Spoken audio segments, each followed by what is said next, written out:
It is for me such an honor to be with you here tonight to celebrate the 25th anniversary of the Writers Institute, for in many ways, I feel as if I've grown up as a writer with this institute over this past quarter of a century, having been able to come here and talk about the craft of writing as I work through each of my 5 books. I first came here as a panel member during the Telling the Truth Symposium.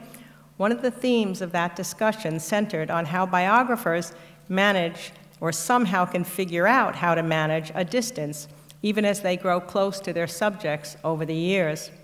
Well, it was particularly relevant for me, for my first biography, Lyndon Johnson and the American Dream, was possible only because I had come to know Lyndon Johnson intimately, having spent many hours with him both at the White House and his ranch, and the real problem was how to extricate him from me.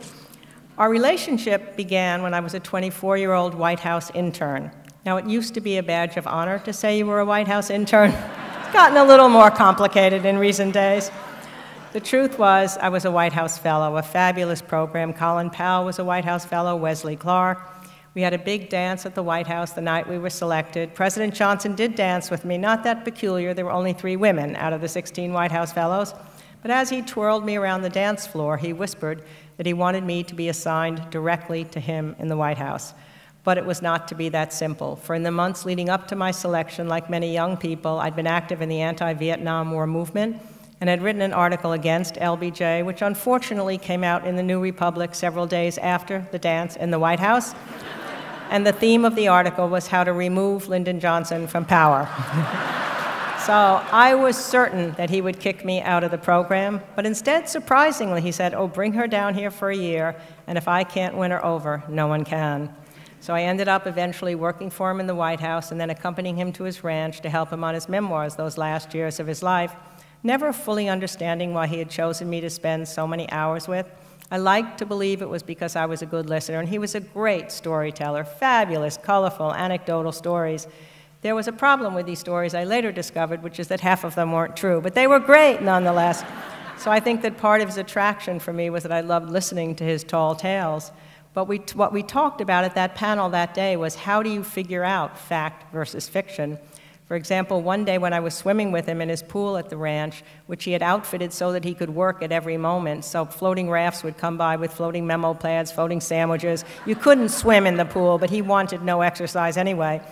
That morning, a reporter, Hugh Sidey, had written about a speech he'd given the day before to the troops going to Vietnam, in which he mentioned with great pride that he had patriotism in his blood because his great-great-grandfather had died at the Battle of the Alamo. Sidey said it was a stirring speech, but there was a problem. He didn't have a great-great-grandfather who died at the Alamo.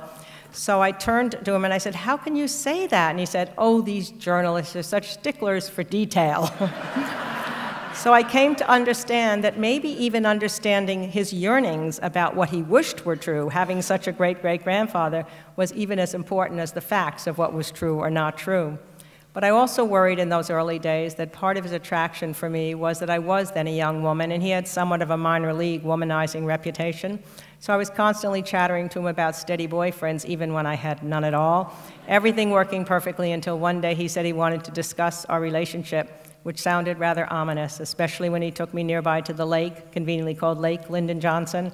There was wine and cheese and a red check tablecloth, all the romantic trappings, and he started out, Doris, more than any other woman I have ever known, and my heart sank.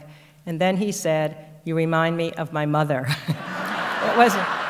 It was pretty embarrassing given what was going on in my mind. But I must say, the older I've gotten, the more I realize what a great privilege it was to have spent so many hours with this aging lion of a man, a victor in 1,000 contests, 3 great civil rights laws, ending segregation in the South, providing that precious right to vote to millions of black Americans, fair housing, plus putting government on the side of the people with Medicare, federal aid to education, Head Start, the National Endowment of the Arts. And I'd like to believe that that privilege fired within me the drive to understand the inner person behind the public figure. For those years when I saw him, he was so saddened by the war in Vietnam that he opened up to me in ways he never would have had I known him at the height of his power. And I'd like to believe, as I say, that privilege allowed me to look empathetically at each of my subjects as I moved from LBJ to JFK to FDR and finally to Lincoln.